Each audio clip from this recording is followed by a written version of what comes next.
So this is the first song 816 actually wrote together. It was when we moved into the house. Justin, Sean, and I all moved our gear out to the patio because it was a nice day. I just got a new octave pedal, and I remember I called my nephew to show him the pedal and show how awesome it sounded, and I literally wrote the main riff on the spot right there while I was showing him the sounds that the pedal could create. Justin had this really cool opening riff, which is the intro to Down that you hear, and a verse. Can't quite remember how the chorus came together, which means that Payner was the one that wrote the chorus for it. I had this chorus in mind, just really driving on some single notes to keep it open for lyrics. This was the first song that we sent Pedwell, and as you've seen in some of the other videos, he literally came back with the lyrics to it within 24 hours. And that was the first song that we wrote together at 816.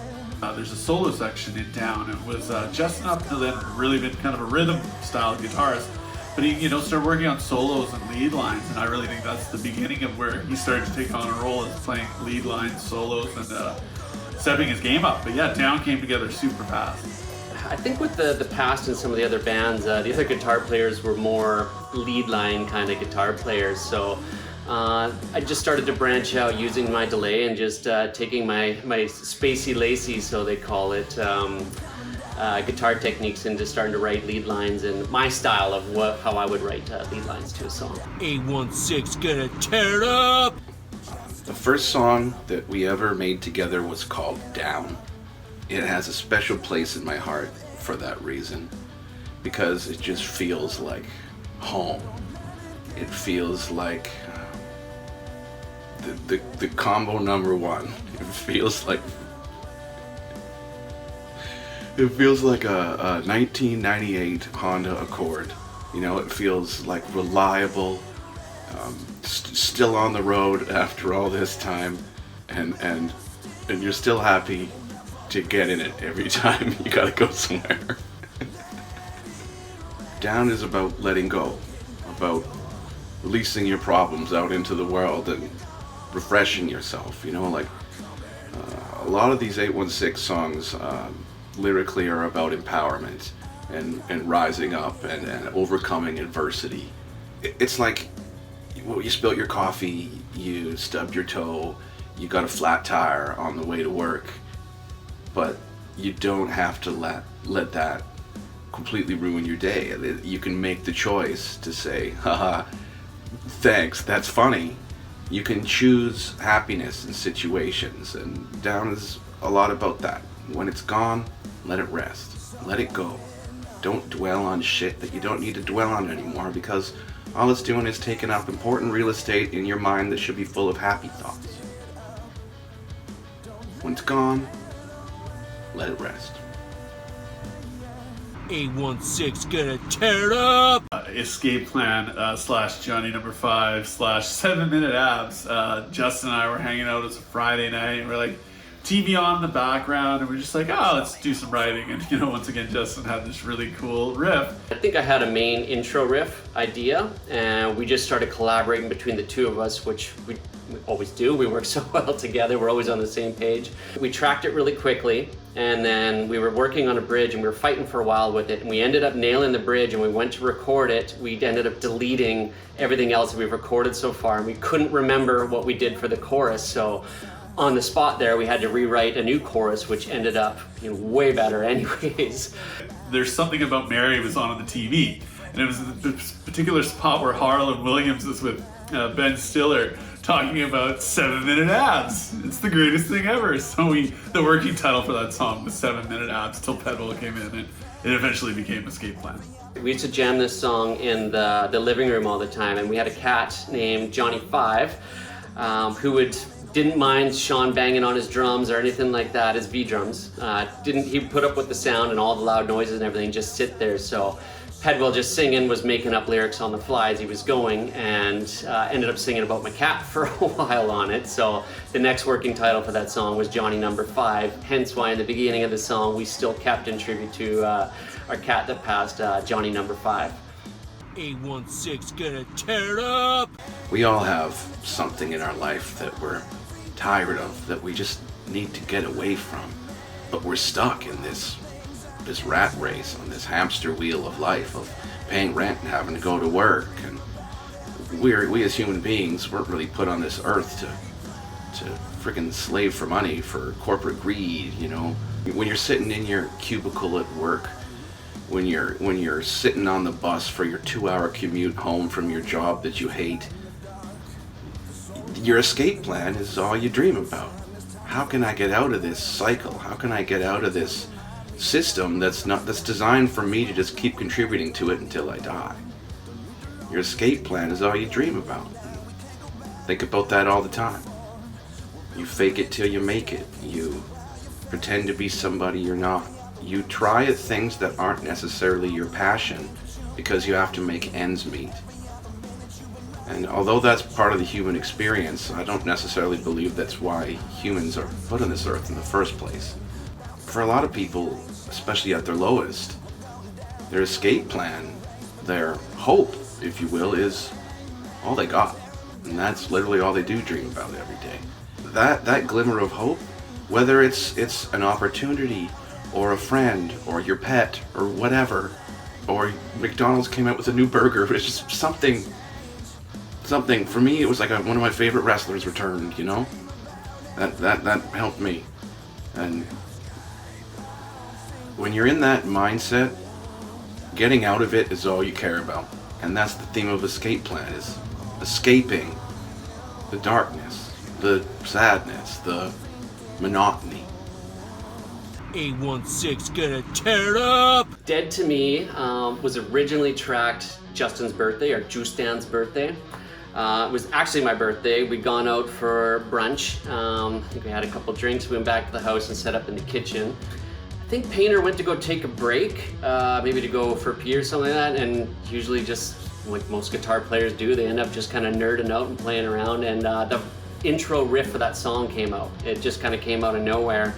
Right away, Sean started adding drums to it, and then Payner came back in, and he started jumping in bass, and then boom, we just started working on that track. And we just wrote it piece by piece. And Justin had just started playing that opening line, that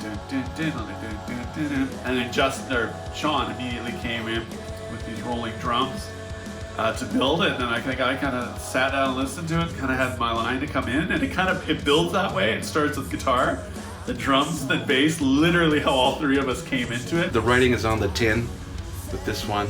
Dead to Me is, I guess, the only negative song thematically on the album. It's just quite an angry song. It's okay to have negative songs sometimes, right? Every song can't be all sunshines and daisies. This is rock and roll, you know? So if you don't like that song, you're dead to me. 816 gonna tear it up!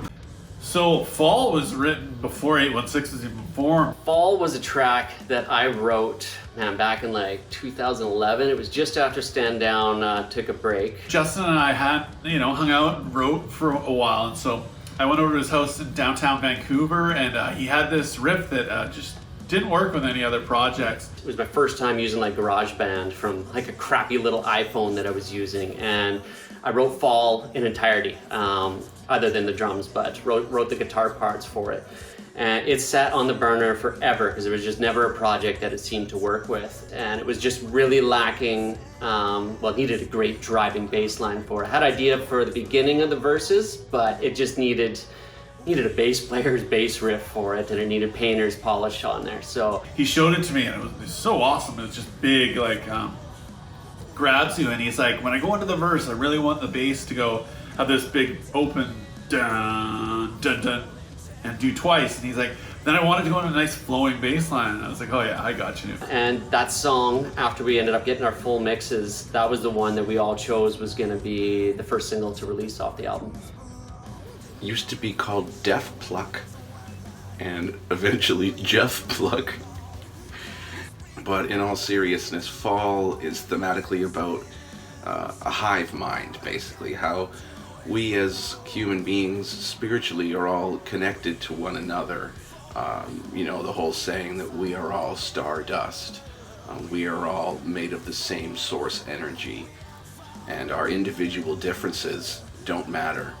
And, as what's going on with the world right now, that could not be more prudent, in my opinion, is that we need to stick together and that we're stronger together as a people rather than being divided by our minor differences. We don't need to alienate each other through the internet, through misinformation, and through ego or whatever, because we are stronger together. And the sooner we learn that and adapt to that and hopefully evolve to become that, maybe we can grow and really evolve as a species and as people, or souls, whatever, you know.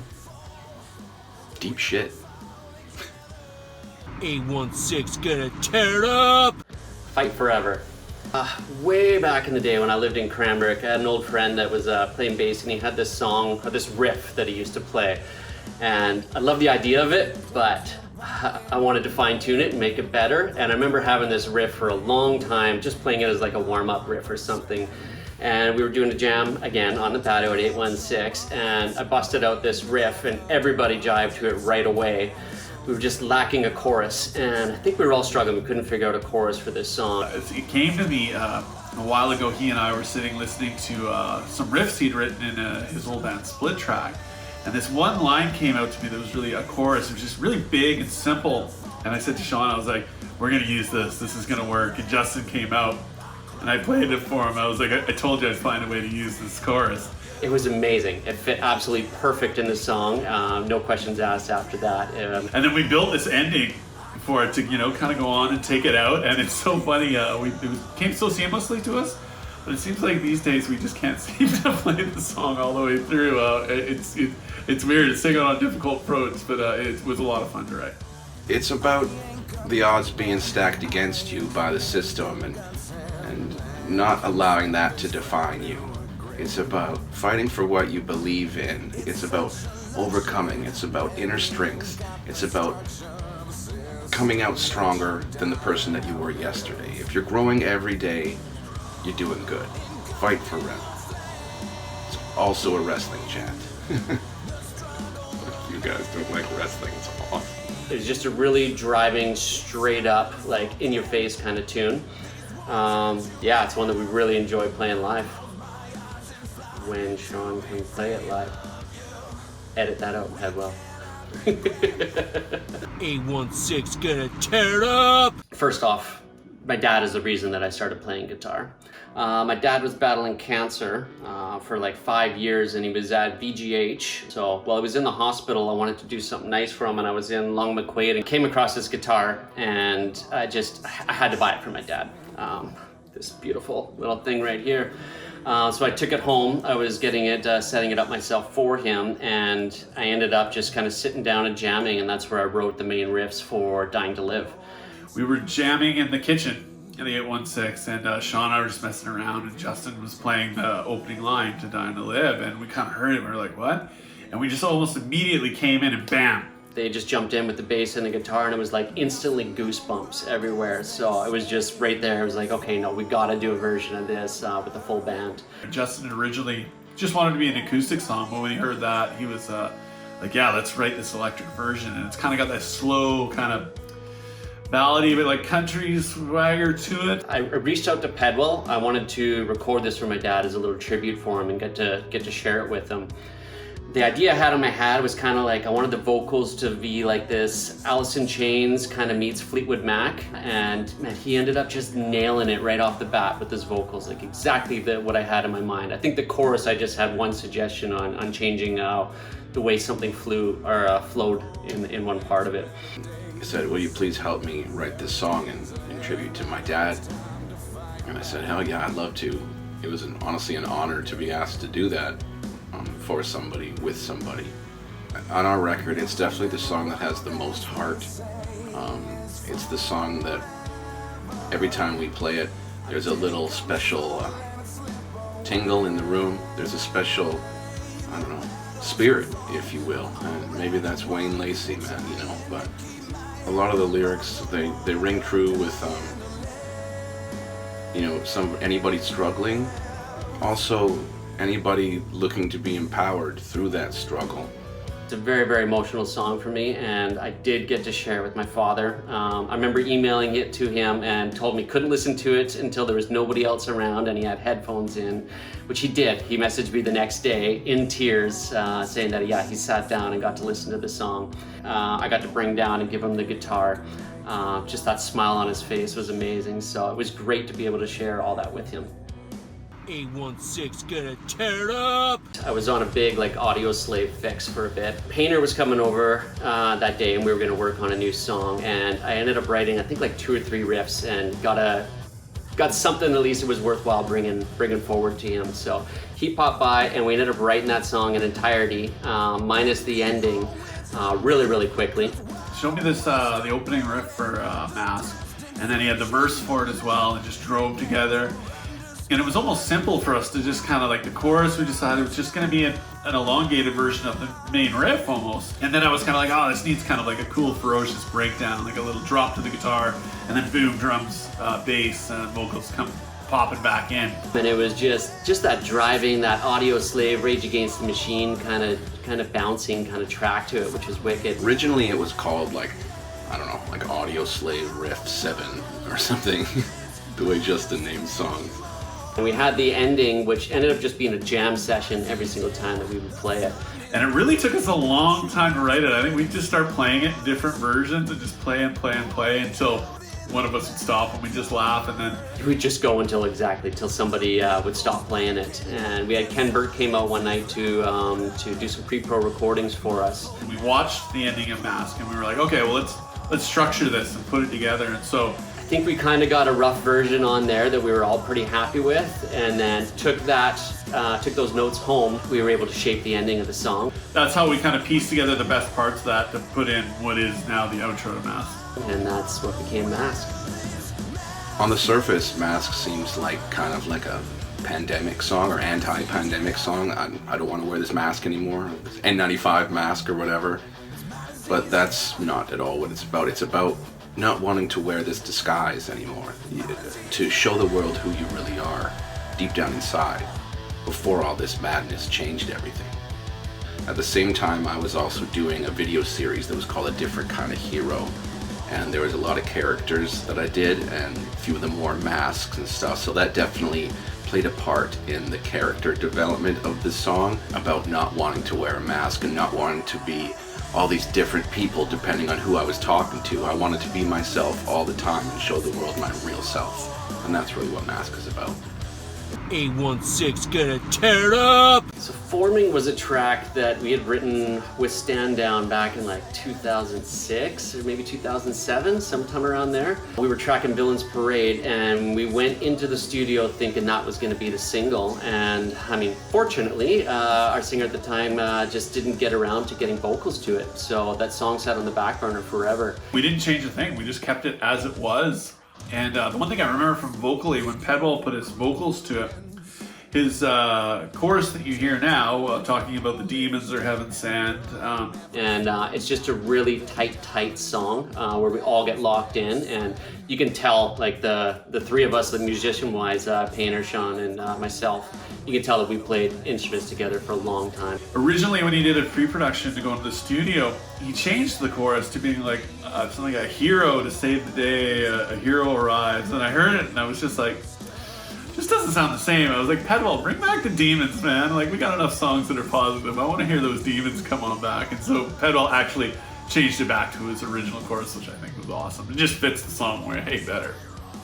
The theme of Forming, it's about addiction on the streets of Vancouver, how this city's just falling to shit, and you're stepping over people that are literally keeling over and basically dying in front of you, and no one seems to care or really give a shit about it, right? The compassion fatigue has set in so much that we just step over these people that are in need of human help and human care, and we forget about them. And these demons that unfortunately, grab a hold of a lot of these people, whether it's addiction or mental illness or just fucking bad luck, we look the other way and we just treat them as if yeah, they're supposed to be there or whatever. But it's no, these are human beings that need help, that are suffering, and so open your eyes. Open your eyes to the suffering. Open your eyes to the real world that's right in front of you outside your fucking doorstep.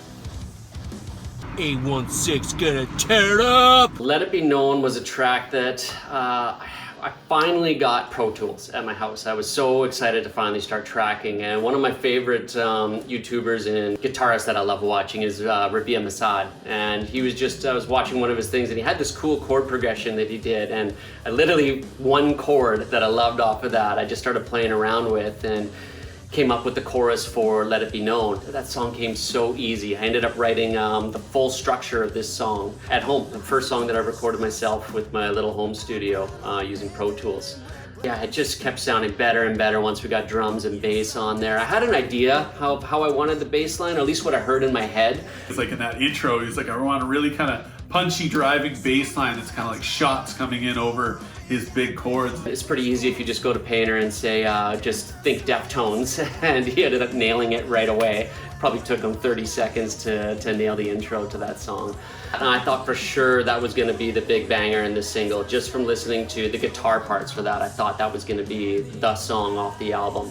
And it just happened to be that when Pedwell wrote the lyrics for it, his melodies for the vocals, especially in the chorus, was just this huge anthem. But yeah, I think we knew Let It Be Known was going to be a really strong song, and then when Pedwell put his lyrics in there, oh my god, that song just came alive. It's one of my favorites. That's probably one of my favorite tracks off the album.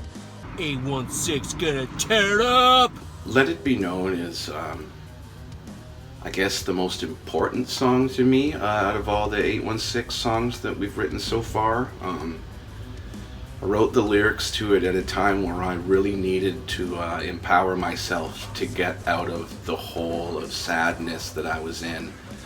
I had a string of bad luck and a string of bad decisions, and just wound up in a really lonely, sad place. And when Justin brought that song to the table, I felt like sitting down and writing those words. It gave me that outlet to be like, hey man, it's gonna be okay, and it's time to rise up out of this shit. Like, let's go. Let's go. And that's why I wrote the, stand here with open arms, ready to rise up from the storm, from the ashes of broken hearts, and rising up stronger than before. That lyric means the world to me, and every time I sing it, it empowers me and makes me remember what matters, and that I'm still here, and that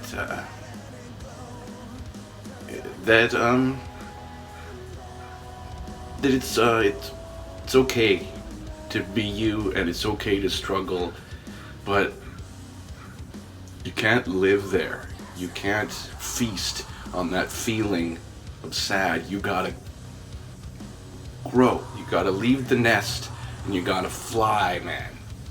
And sorry to get emotional here, man, but that really means a lot to me. And metaphorically, it's really helped me get through a lot of shit times. And literally, get through some shit times. Wait, that means that sounds like I pooped myself, doesn't it? Literally shit times. I should cut that. 816 gonna tear it up!